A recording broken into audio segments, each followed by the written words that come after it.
and welcome to Ask the Doctor. It is so wonderful to have you here. You have dedicated much of your life to endometriosis and treating patients that have it, Dr. Danielle Luciana. So, again, it is wonderful to have you.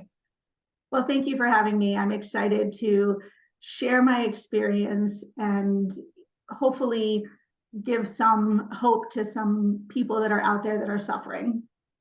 How did you get into the specialty of endometriosis? What was the pivotal moment in your life, in your schooling, perhaps education, that you thought, I feel like this is a corner of women's health that needs to be addressed, that I need to focus on?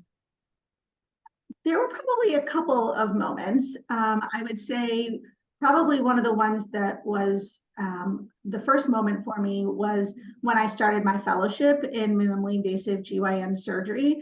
And during that fellowship, I saw severe cases of endometriosis and a lot of patients that were suffering both with pain and with infertility. And I realized the importance of being an excellent surgeon to give them the best outcomes, especially when it came to fertility.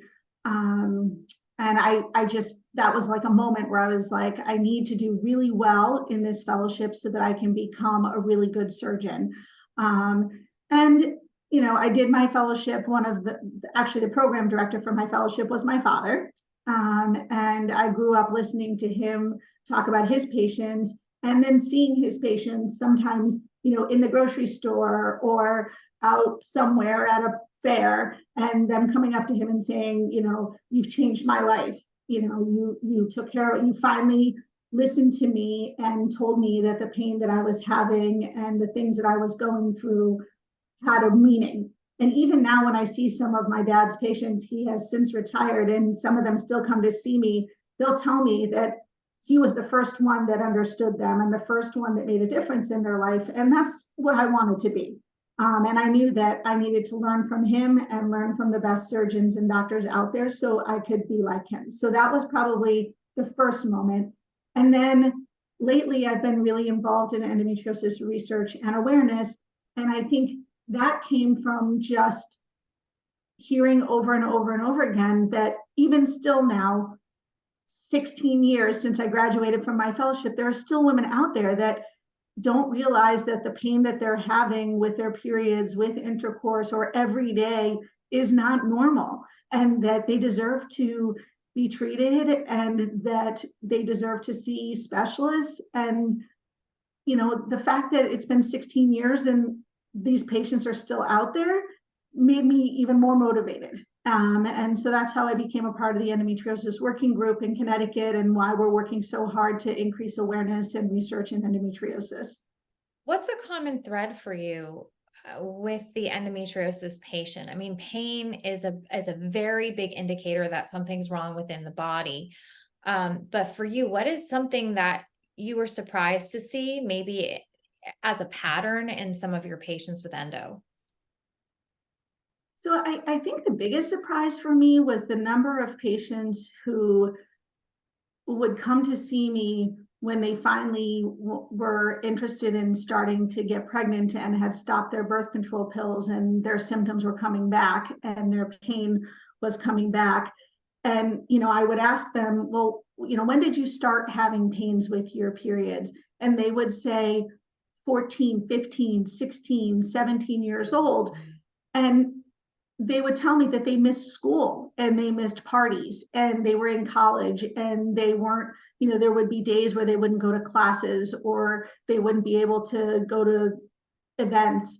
And I thought, like, why didn't somebody say something to them that wasn't normal? Or what have we done as a society or as a health care community that has allowed these women to think that it's normal to be 20 years old and not be able to go to parties and go to college and go to classes, and that we just give them birth control pills and then we don't try to figure out what the problem is. And then now they're 30 years old and they're trying to get pregnant and they just find out they have endometriosis. I mean, that's just crazy to me. And it happens to me, I would say, a minimum of once a week with a new patient. Really? Yeah. even with all of the awareness and conversations and advocacy that we're doing in the last decade, you would think that conversation would have changed or modified in some way. Well, I think it's out there and we're getting the patients, and when the patients are hearing about it and looking it up, they're saying, "Oh, that might be me." I don't know where it's getting lost. I don't know if it's getting lost in the healthcare providers like that are out there, like maybe they don't have enough knowledge as well. I mean, that's one of the things we're going to try to increase in Connecticut is awareness to healthcare providers, school nurses. I know they're doing that already in New York City or in New York. School nurses is really important because these kids missing school, that needs to be recognized earlier. Maybe pediatricians, I don't know. I feel like we're missing it somewhere because I agree, we do so much. I can't believe that we're still not seeing all the fruits of our labors. I feel like everybody should know about it by now. Yes, yes, I agree with you. And I do think it's also, I think it makes sense with the healthcare providers. I do think it comes down also to the guardians, the parents who might not be educated. And a lot of the time it's a generational thought process that you got a painful period. Yeah, everybody deals with it. Everyone has a different kind of period. It's normal. And to destigmatize that and say, okay, this pain being normal is there's a certain level of pain that of course could be average or okay, but if it's impeding on your life, your school, your activities, your work, clearly not normal. And as we know with endo, it's a progressive disease, correct? So if the longer it takes for a diagnosis, the more damage it could potentially do to someone. In terms of the progression of the disease, how important is early intervention? So there's actually a lot of research going on about that right now. And one of the things that's come out in the last few years is that centralized pain and inflammation significantly increases with the amount of time it takes to diagnosis and treatment. And that, not catching it in these teenagers is increasing their chances of having centralized pain syndromes, chronic inflammatory diseases. Endometriosis is turning out to not be just a GYN problem. It's turning out to be a systemic inflammatory problem. And the longer we take to diagnose it, the more manifestations of that disease come out. And then it clouds the diagnosis because if you start having GI symptoms, gastrointestinal symptoms, or urinary symptoms, or musculoskeletal systems, or even migraines now may be associated with endometriosis, now all of a sudden you've got all these things that maybe if we had caught it earlier, we could have avoided. So I have a question about, we know that endometriosis is an inflammatory disease. I've read studies that the longer the disease goes on, the more it can develop into comorbidities like RA or lupus. I mean, have you seen that as well in your practice? Started to see some connections that I'm very surprised about. Very surprised is the wrong word. That I am.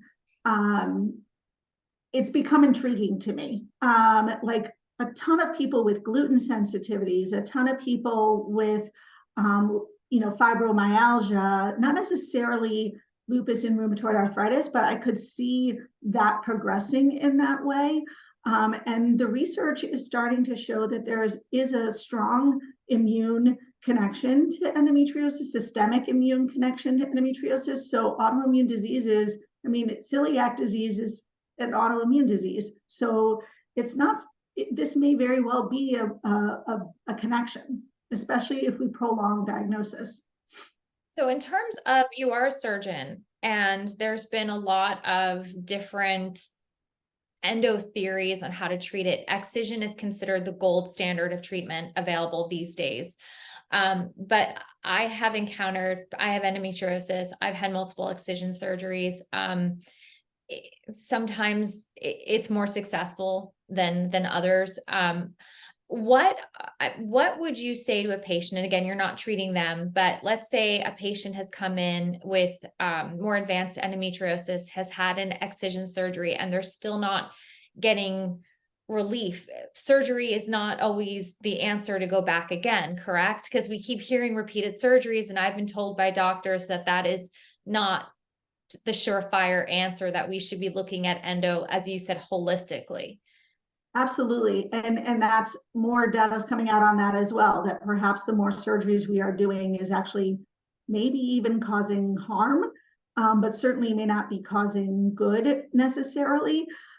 It's really difficult. I think, we don't have a cure for endometriosis. So the first thing I do after I hear the patient's stories is try to figure out what their goals are. Because if their goals are fertility, for example, then we have a whole different conversation than if their goals are all pain. If their goals are pain and they've recently had an excision surgery, and especially if I know that surgeon and I know that surgeon, is very good, and I look at the pictures and I see that they've done the best that they can do. Um, then I say to the patients, maybe we need to start looking at this from a more holistic approach. And maybe we need to address the other manifestations of endometriosis that come from it being a systemic inflammatory disease. And I do my best to try to avoid another surgery. And I always say to them, look, I did my fellowship in surgery. I love doing surgery, but sometimes surgery is not always the right answer. And sometimes sometimes the surgeries can be very extensive. I mean, if patients have significant bowel disease, sometimes removing that bowel disease has a lot of comorbidities. I mean, there's the risk of anastomotic leaks and needs for, colostomy bags and all sorts of crazy things that patients may not want to go down that road. And if they don't want to go down that road and they don't want to have those possible scenarios happen, then even more reason to try to address it in a non-surgical way.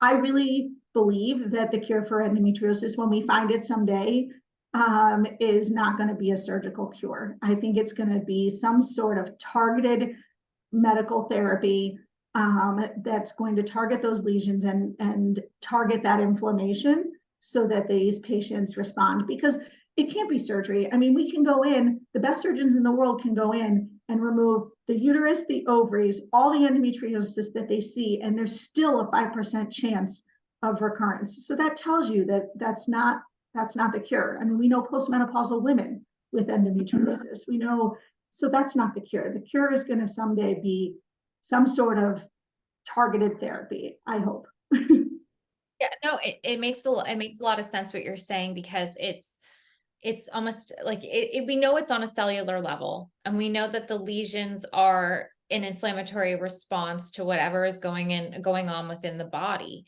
Um, and just someone who has the disease and was diagnosed later in life. I suffered from 11 years old, but didn't know what it was. Same thing, went to the doctors. My mom kept saying, well, what is this? Never once did I hear the word endometriosis. And then at 32 was diagnosed with endometriosis and infertility, which we know is also endometriosis is one of the leading causes, if not the leading cause of infertility. So I've noticed as I get older with the disease, that the pain has kind of changed in a way, but the inflammation has gotten worse, and there's more joint issues and retaining of water. And I keep thinking, wow. And I'll speak to those in the endo community, and they're saying the same thing with those that have had progressive disease as well, and who were diagnosed later in life. So you saying all this about inflammation and how to target it is really hitting home. And I know for not just myself. So it's exciting that you're doing that research to try to potentially change the course of treatment so that it can be a holistic approach, and it's not always about surgeries that many people can't get access to or can't afford necessarily. Yeah, absolutely. And that's definitely part of the issue, is that, not only does sometimes the insurance not cover, or doctors are not taking that insurance, but it's also time out of work and recovery. And, each surgery doesn't necessarily make it that much better, and if I could say anything about surgery, I do think it's really important that patients see a specialist for their first surgery. I think we need to think of endometriosis almost like cancer in the surgical sense, in the sense that the most debulking you can do in that first surgery, the most you can get rid of in that first surgery, I think the better off our patients are, because that's another place where I feel sad for patients is when they see a physician who's not able to remove all their disease and only removes part of their disease. Their symptoms don't completely go away, and now we're stuck in this position of, I know there's still disease in there, but is another surgery going to be beneficial? It's tough, you That know. that's a very tough situation. And also when someone goes in with, like you said, someone who isn't a specialist, does an exploratory surgery, anytime there's surgery, there's the opportunity for complications, like you said, and scar tissue to develop. So uh, I'm not a doctor, but just from being in the community, anytime someone asks me, I'll preface it with, please go see a specialist before you allow anyone to operate on you. If your Yeah, doctor says they don't really know endo, but they just want to go see what's going on and they'll take out whatever it is, that seems like you're throwing the dice with your health. absolutely, absolutely, because that's, you know, you need to see somebody who knows and understands the disease so that they can remove it appropriately. Yeah. Well, thank you for what you're doing, especially on the advocacy level and with the state of Connecticut and trying to change how things are being implemented. And I'm very excited to have you back to discuss what's going on in the realm of research and what the findings are for endo. Yeah, I'm excited. It's a super fast moving thing right now, which is great. I mean, I think all this one of the many good things that's come out of all this advocacy is it's pushed researchers and it's pushed funding too. So hopefully that will increase research and hopefully we'll find a cure. That would be amazing, especially in both of our lifetimes. That would, if that ever happened, That would wow. be a dream, literally. It would be a dream. It would just set a lot of people free from all the suffering that this disease has caused them. Absolutely. Thank you again, Dr. Luciano. You're welcome. Thank you.